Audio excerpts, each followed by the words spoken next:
Relax, enjoy, live your life.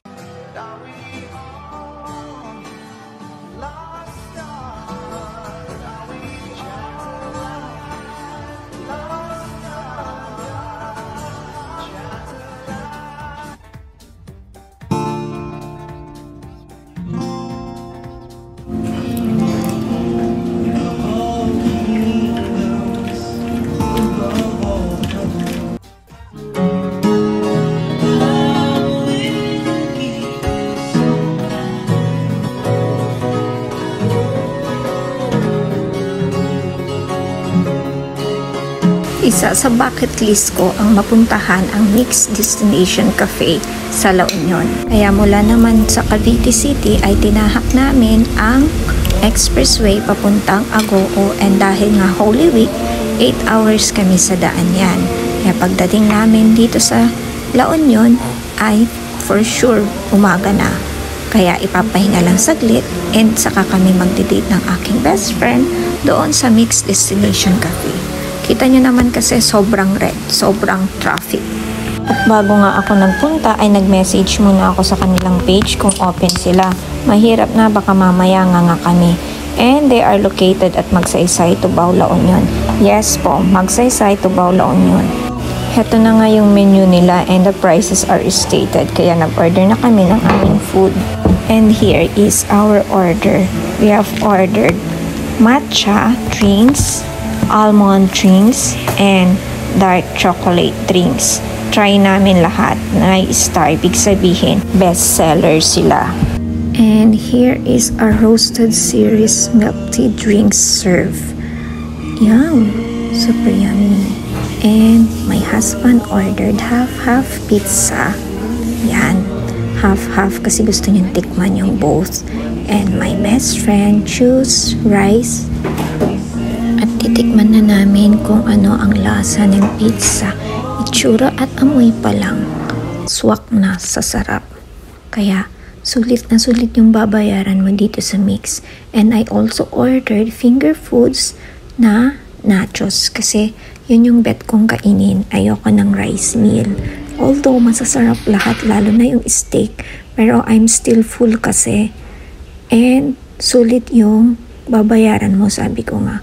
We have paid 1,698 over this food. At syempre, ang nasa bucket list ko, ang burnt cheesecake talaga.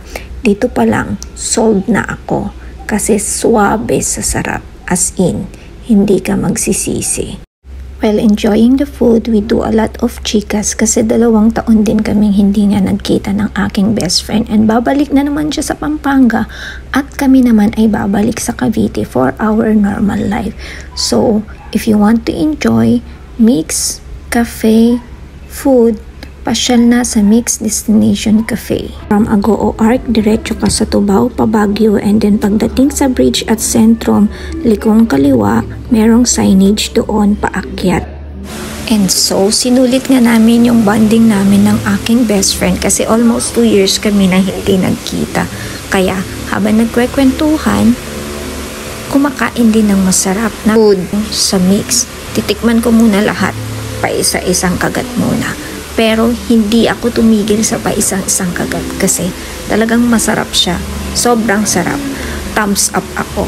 Well recommended po talaga ang cafe na to. Actually, meron din silang branch doon sa Mix Cafe doon sa Agoo, La Union. Consolacion, Agoo, La Union sa tabi ng Agoo Kidi sa mismong Chucky Auto Supply. At yan na nga, ubos na namin ang aming food dahil busog na kami. It's time for photo ops na. Siyempre, nandyan ang aking very supportive na asawa na siya ang taga-picture namin ng aking Bessie. At ang aking supportive din na Bessie, siya din ang magiging photographer namin ng aking asawa. Pero ako, siyempre, hindi ako maganda mag-picture, kaya ako na lang ang pipicturan. So, solid naman yung time namin kahit na quick escape lang to reality kasi babalik din lang kami ulit ng Cavite City. Ang importante ay mahalaga, charot. Ang importante ay nakapag-bonding and catch up kami ng aking best friend dahil matagal nang puro chat lang kami at madalas nagchat-chat lang ako pag kailangan ko ng kausap. Ang samang best friend, no?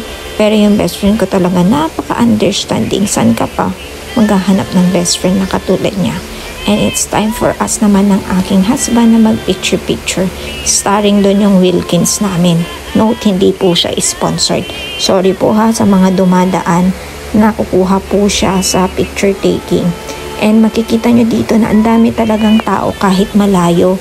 Kasi nga, sulit yung pupuntahan mo and the quality of food and the friendly staff, hindi ka magsisisi. Kaya yung mga tao, most probably bucket list din nila na puntahan ang Mix Destination Cafe. So dito, post muna ako with my Mix Roasted Dark Chocolate drinks. Kaya sa mga hindi pa nakapunta sa Mix, ano pang inaantay nyo? Isama na yan sa bucket list pag pupunta ng LU at sumaglit sa Magsaysay, Tubao, La Union. God bless everyone at uuwi na nga kami sa Cavite City. Bye LU, bye Agoo. Back to reality ulit.